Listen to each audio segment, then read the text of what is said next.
I just got to ask, what does it feel to be such a remorseless bastard? I mean, it's just another Tuesday for me. What day is it today?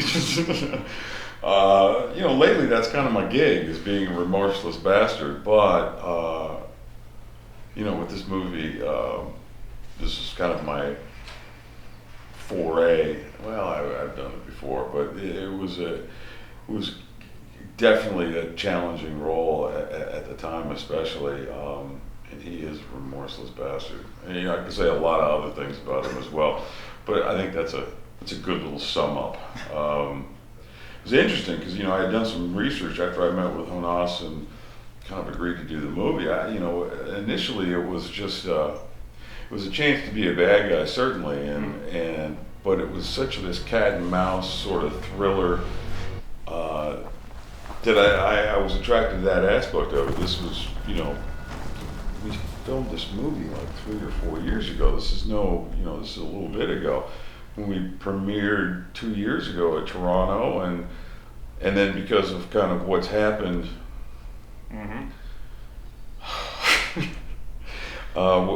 they held the film back for very specific reasons, and here we are, with the election in November and the movie's coming out, which I think is very timely, very smart on someone's part. Yes, very apropos. Yeah. Well, I mean, you say that, maybe that's your gig of recently, but I mean, if you look at maybe your most famous characters or people who have a little moral ambiguity, yeah, well, then you can always you can see the empathetic side of it. Sure. What is this something where it's actually harder to play somebody who's a little more, maybe say, one-dimensional? Well, I got to tell you that on initial reading, there were some other scenes that we shot that didn't make the final cut, and some additional scenes that Jonás and I were writing while we were shooting that gave some backstory to Sam. And then in seeing a rough cut, we agreed that it wasn't needed. I think that Sam became a much more powerful, visceral character without explaining why he was this guy. The sad thing is, I think there's guys like this out there, roaming that border and thinking that they're doing some great justice for America, when in fact they're crazy psychopaths. And I think that it said more about this character not explaining himself or his reasons.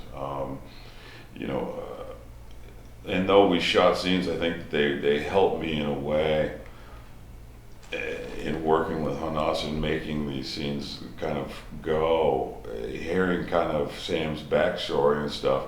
But I think that they would have hurt the film and kind of the impact that the film would have. But they helped me a great deal, I think, in kind of getting to those places, which were so kind of out there. But I think it's better for the movie. I know it is, because I saw the rough cut of it, of him not talking and having the audience going, what the hell?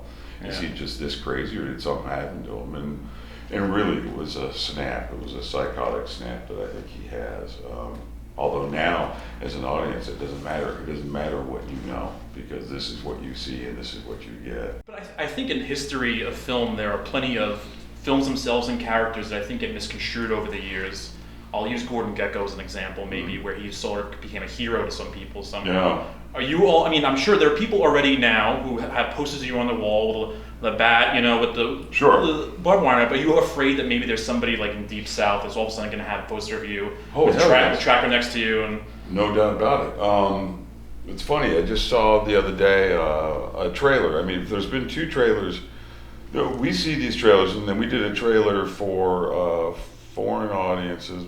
Might have been when it premiered in Mexico, and it's Donald Trump's speech about all Mexican immigrants are rapists and thieves and murdering people, and that speech is over the trailer, and it was extremely powerful. And I just saw one the other day that's the trailer that you've probably seen, only over it there are tweets from Americans saying this guy's our hero, we need more of these guys, build that wall, build that wall, build that wall. There's been a few points in my life when I am speechless. One is happening right now. It's like this It's like when the guy sang on American Idol about his pants on the ground. You remember that? It was horrible, but he kept getting voted through because the audience thought it was amused by it. It's like that's happened here with this election. It started off as a goof, and it's gone too far, and now we're in it into a place that is frankly scaring the crap out of me. And I think that, this movie's capitalizing on kind of that fervor, and it should, because maybe this movie will help people. Oh, I don't know. I think if you're going to vote that way, then you're going to vote that way. But maybe it can start a conversation of people walking in a theater and having some semblance of a realistic conversation about why people are trying to get over to America. It's not necessarily not criminals at all. It's people that want to do better for themselves and their family. Want to get away from other criminals. And get away from criminals. But, it's a sad deal. It's a sad deal all the way around, I think. But it's, what went from being this kind of just a neat kind of movie, thrill ride to see as a viewer has become a hot button topic now, politically, which, I didn't foresee happening. I don't think anybody did. And if Jonás says he did, he's lying. We'll check in a second. Yeah, I mean, maybe he saw something. I mean, obviously it was an issue that touched close to him, and he wrote this script. But I mean, the stage that now we're releasing on is something that I never ever would have foreseen, and I don't think anybody involved with the film could have. It's a strange time all around. It's a strange time. Brexit and Colombia deciding not to sign a peace treaty with make everything better. It's just. It's crazy. And then our election, And our election, it's crazy. It's crazy, it really is. But, it really is. That being said, I think it's a scary, fun movie. Even if you take the politics out of it, I think it's a real interesting character study of two polar opposites, and a battle of survival and matching wits.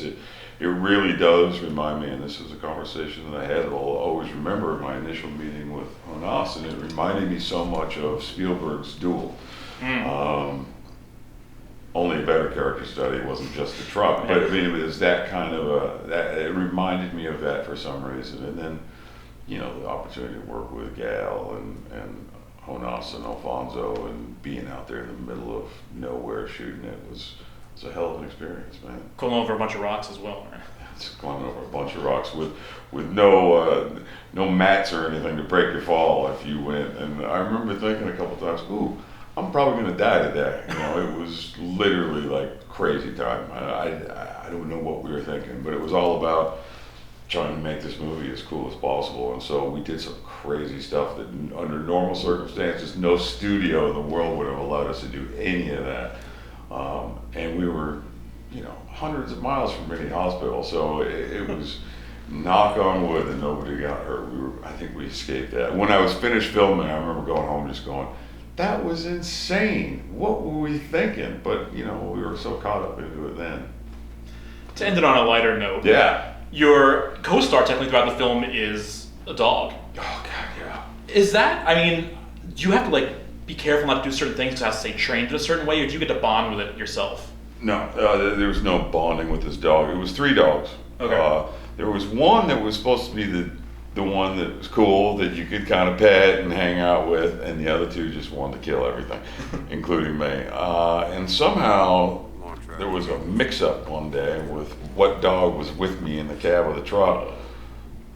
And it was sort of like, I think I was taking a swig of my whiskey, and I reached over and was like, good boy, Tracker. And this dog turned on me and snapped. I felt his teeth brushed my face, brushed my beard.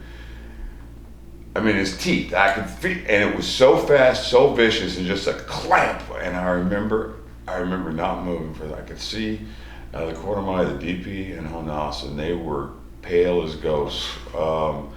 And I slowly touched the door and got out of the truck and fell to my knees, because it's the closest I think I've been to certain death, or if not, for sure maimed forever, because, man. But those dogs, and seeing the final product, that's like the new Jaws. I mean, that dog is scary as all get out. Just watching them go up those rocks, I can't believe they even let a dog do that. It was insane. It was insane watching the dog climb those rocks. I mean, by the way, I did, as the filming went on, I did kind of bond with the dogs, although the trainers were very specific not to get too close to them in any way. Yeah. But just kind of due to time and spending time with it, the dog ended up kind of liking me. I don't know if it was the one that almost wasted me that I ended up liking the most or one of the other ones, but one of them in particular, we became kind of buddies and it was okay. But the dog is amazing. The dog is so scary in this movie that it's unbelievable, throwing himself through any, there's a piece of glass there for the door, or the car door, window glass. The dog just heaves itself. I mean, it was like killing itself making this movie. Wow. I don't think I got paid very well either, by the way. A couple dog treats. Look at the recognition. Yeah, that's what he really wanted. But the dog trainers were amazing. It was an amazing, that whole thing, because I've worked with animals before that were a big pain in the butt, and this dog, or those 3 dogs, the combination of, were awesome. There wasn't one take where like, well, we can't use that because the dog didn't do what it was supposed to. Every time that dog was hitting his mark and trying to kill something, it was awesome. Perfect. Thank you so much for your time. I really appreciate it. Absolutely, man.